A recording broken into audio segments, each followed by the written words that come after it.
नमस्कार प्रिय दर्शकों, आज हम एक बार पुनः आपके सामने एक ज्ञानवर्धक और एक प्रेरणादायक कहानी लेकर हाजिर हुए हैं। दर्शकों, आज की ये कहानी बहुत ही ज्ञानवर्धक और बहुत ही प्रेरणादायक है।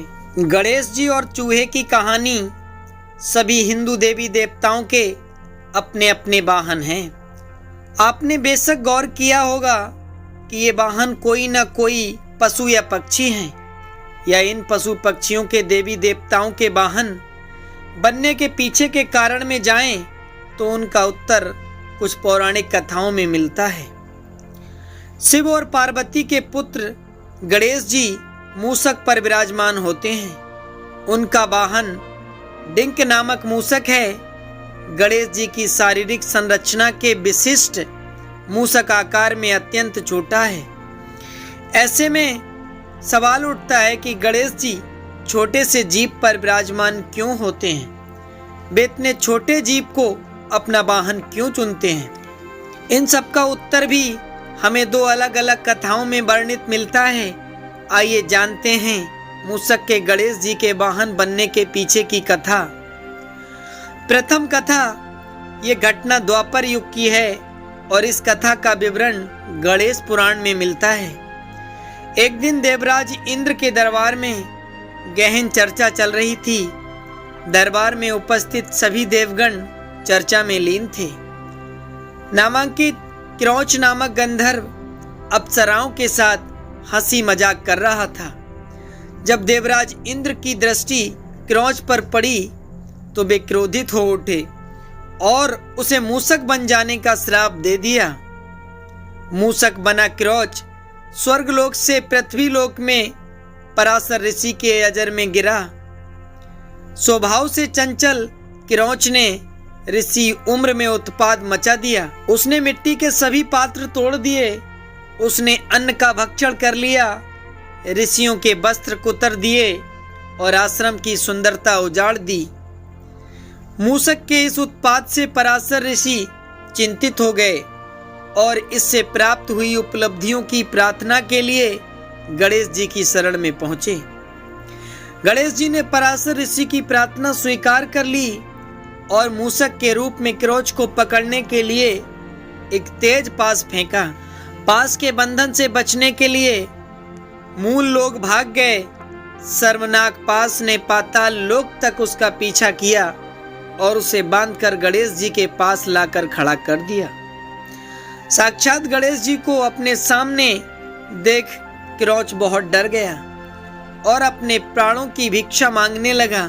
तब गणेश जी बोले, तूने पराशर ऋषि के आश्रम में बहुत उत्पात मचाया है जो क्षमा के योग्य नहीं है। फिर भी मैं शरणागत की रक्षा अपना परम धर्म समझता हूँ। मांगो जो वरदान मांग लो। गणेश जी की इस बात पर क्रोच अहंकार में उठा और बोला, मुझे किसी वरदान की आवश्यकता नहीं है। आप चाहें तो मुझसे कोई वरदान मांग लो।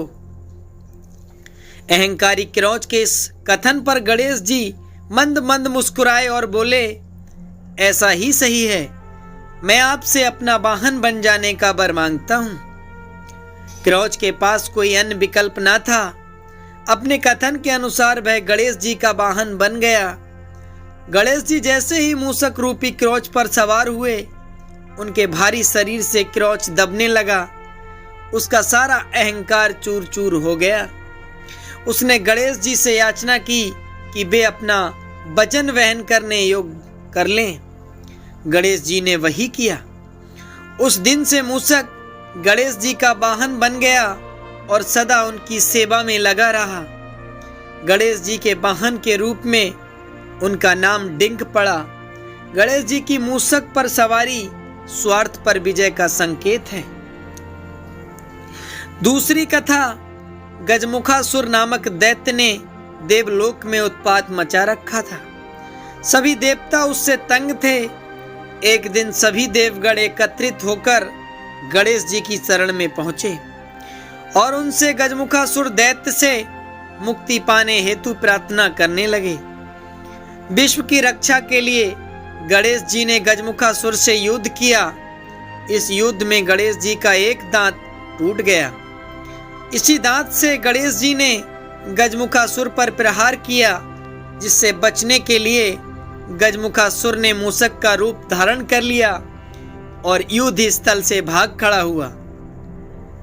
वांछित गणेश जी ने उसे पकड़ लिया। तब गजमुखासुर गणेश जी से क्षमा याचना करते हुए अपने प्राणों की भीख मांगने लगा।